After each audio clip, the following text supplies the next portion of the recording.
Bonjour à tous et bienvenue sur ce canal, Les Spirales de la Vie, en compagnie de Christine Madeleine.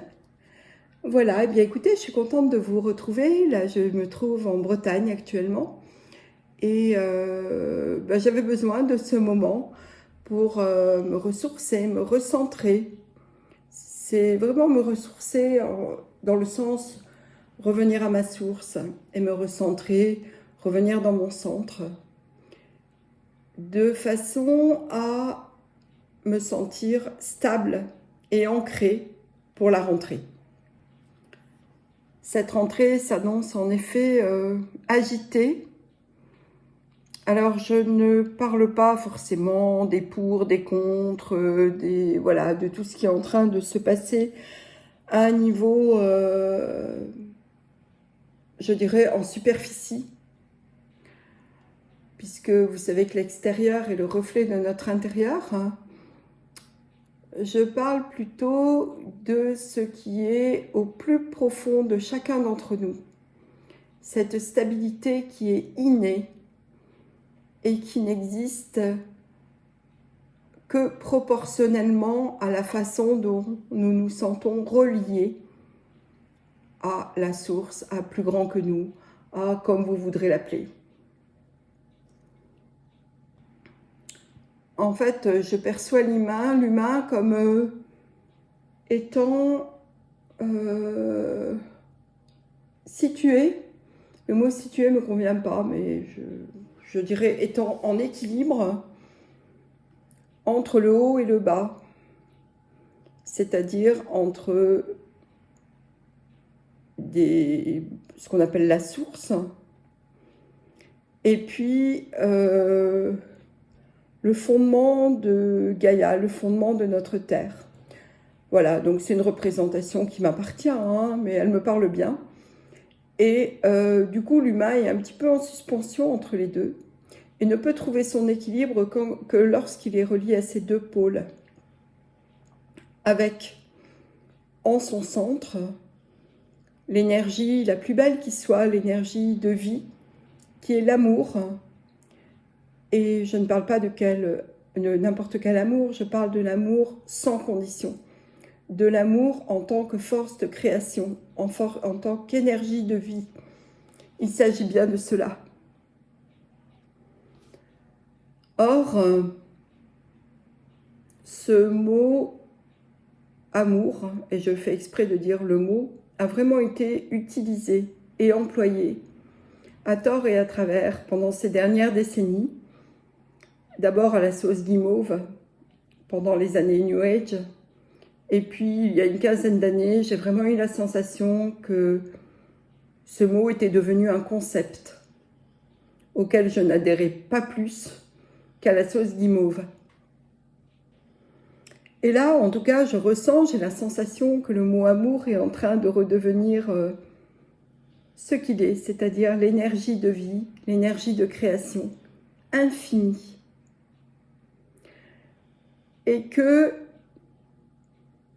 notre équilibre se trouve à cet endroit-là, c'est-à-dire au niveau du cœur, alors pas le cœur physique, mais notre cœur, centre de notre être, qui est un générateur d'énergie extraordinaire et qui nous relie à tout ce qui existe, tout ce qui est dans l'univers. Alors, comment s'y relier? Eh bien, c'est une attention et une intention de chaque instant. Et cela nécessite de faire parler le cœur avant le cerveau. Cela nécessite de faire passer l'image de soi au dernier plan et de laisser parler son cœur d'abord. Et cela implique l'intégrité. Et pour moi, cela signifie aussi laisser la vie couler. C'est-à-dire faire confiance, lâcher prise. oser se laisser surprendre, oser le regard de l'autre, sans jugement, juste en le reconnaissant, sans se sentir blessé, sans se sentir plus, sans se sentir moins, sans se sentir jugé, sans se sentir comparé. L'image que je vois lorsque je vous parle là, c'est l'humain avec son cœur qui est au centre et qui diffuse une énergie absolument extraordinaire que rien ne peut arrêter et qui est ancré et en même temps qui est fluide. Ça peut paraître assez paradoxal comme image, mais cela me fait penser à l'homme multidimensionnel de Michel-Ange. Et si, lorsque nous arrêtons de nous prendre pour les maîtres du monde, alors la fluidité arrive, la joie arrive. Et bien entendu, en cette période assez troublée, il est hyper important de mon point de vue de veiller sur nos frontières émotionnelles, nos frontières énergétiques, nos frontières physiques. Ce que j'appelle nos frontières, c'est quel est notre état de veille, quelle est notre marge de tolérance par rapport à ce que nous laissons entrer et ce que nous laissons sortir de nous. Et j'ai même envie de dire, il ne devrait plus y avoir aucune marge de tolérance. Nous ne pouvons plus nous permettre aujourd'hui de faire des compromis avec nous-mêmes, ni avec les autres d'ailleurs. Ce qui me vient, c'est de veiller sur la porosité de nos frontières pour éviter de nous faire balader ou de nous trouver aspirés ou pris dans le jeu de quelqu'un ou à notre propre jeu d'ailleurs, notre ancien jeu, le jeu du personnage. Ce personnage qui a besoin sans arrêt d'être reconnu, d'être validé et parfois d'appuyer sur la tête de l'autre pour se sentir plus haut. Ce que je sens aussi, c'est que cet état dont je vous parle, de sérénité, à la fois d'ancrage, de fluidité, d'état de veille, c'est vraiment un point d'équilibre. C'est vraiment un point. Et ce point se vit à chaque instant. Vraiment, c'est dans l'instant présent qu'il se vit. Et c'est a priori un sacré exercice. C'est comme lorsqu'on apprend à faire un sport d'équilibre. Tant qu'on n'a pas acquis certaines bases, eh bien, c'est très difficile de rester en équilibre. C'est une attention de tous les instants. Mais une fois qu'on l'a trouvé, on a l'impression d'avoir fait ça toute sa vie. Alors, être dans l'instant présent, pour moi, c'est être présent à ce qui se présente dans l'instant. Pour garder son énergie. Tout en étant conscient, à chaque instant, de la modalité dans the mood dans lequel nous nous trouvons. De façon à pouvoir rectifier si nécessaire.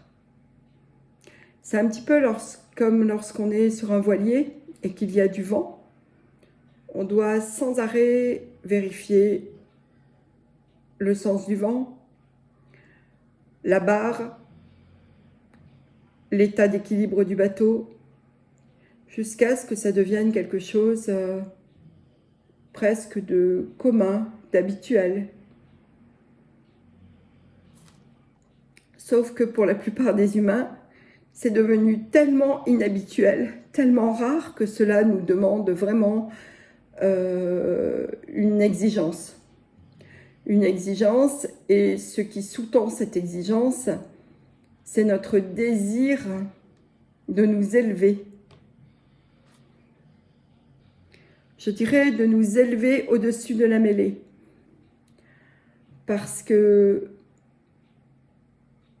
vraiment, ce à quoi je crois le plus actuellement, c'est que nous ne croyons pas ce que nous voyons, mais nous voyons ce que nous croyons.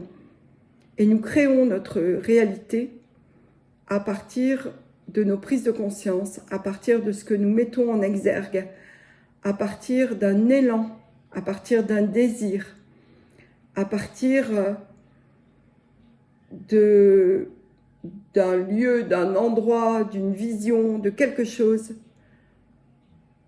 vers quoi on tend. Et pour moi, c'est vraiment ça, être dans l'instant, c'est vraiment ça, créer, c'est vraiment ça, être à l'œuvre et être créateur de sa propre vie. Et pour cela, tout en étant relié à son soi supérieur, il est à mon avis indispensable de veiller à notre état d'équilibre dans cette réalité 3D dans laquelle nous vivons encore, et de veiller à ce que nous laissons entrer et sortir de nous. J'ai envie d'intituler cette capsule « Droit dans nos bottes », parce que c'est vraiment ce qui pourrait résumer tout ce que je viens de vous dire et tout ce à quoi je crois en ce moment. Et vraiment, cette rentrée, vous savez, la rentrée, c'est, allez, on reprend nos habitudes, on reprend le rythme, on n'en a pas forcément envie, mais quand même, enfin bon, bref, c'est pas mal de compromis en fait. Et moi, j'ai envie de vous dire, ne retombez pas dans la routine, c'est fini les compromis. Et vous savez, l'automne, c'est le temps des récoltes. Et cette année, eu égard à l'été de sécheresse intense et de chaleur intense que nous avons vécu en France, eh bien, la récolte, elle se fait plus tôt que prévu par la force des choses, puisque ben voilà, certains légumes ont de l'avance, certains fruits tombent beaucoup plus tôt que prévu par manque d'eau, les feuilles des arbres tombent. Donc c'est une année un peu inhabituelle. Et vraiment, je le vois comme image, je le vois à l'image de ce qu'est en train de vivre notre humanité, c'est-à-dire quelque chose d'inhabituel et quelque chose de tellement nouveau que nous ne pouvons pas passer à côté. En tout cas, nous sommes fortement stimulés et conduits à créer cette réalité nouvelle à partir de notre cœur, à partir de vraiment ce qui nous tient le plus à cœur, et d'y croire, et de le visualiser, et pas seulement de réciter ça comme un mantra, parce que ça sert à rien du tout, mais d'y mettre toute son énergie, en s'élevant, en nous élevant, en élevant nos pensées, en élevant notre taux vibratoire, en voyant le monde autrement. Car c'est en voyant le monde autrement, avec notre regard neuf qui part du cœur, que nous pourrons créer un monde complètement différent et ne pas ressombrer dans les tribulations émotionnelles et en tout genre qui vont, à mon avis, se présenter de façon assez concrète à la rentrée. Voilà, donc ceci est un message sur le centrage, sur mettre notre intelligence, pas celle du cerveau, mais celle de l'esprit, mettre notre cœur, tout cela, tout mettre en avant tout mettre en route pour créer ce monde nouveau qui nous attend. Mais pas avec notre cerveau. Notre cerveau doit être aux ordres de notre cœur, pas le contraire. C'est fini ça. J'hésite sur les mots parce que je suis face à un paysage incroyable, face à une plage avec des îles en face de moi qui ont l'air suspendues dans le ciel tellement il y a peu de différence de couleur entre la mer et le ciel. Et en même temps, il y a des nuages avec des formes incroyables. Je crois que je vais illustrer mes propos par des photos que je vais prendre et que je vais ajouter à mes paroles. Voilà. Eh bien, écoutez, excusez-moi pour ce style un petit peu décousu. J'ai été dérangée plusieurs fois. Mais c'est pas grave. Je garde mon cap, je garde le fil et je vous souhaite à tous d'en faire autant. Je vous dis à bientôt et bonne rentrée si tel est le cas. Au revoir.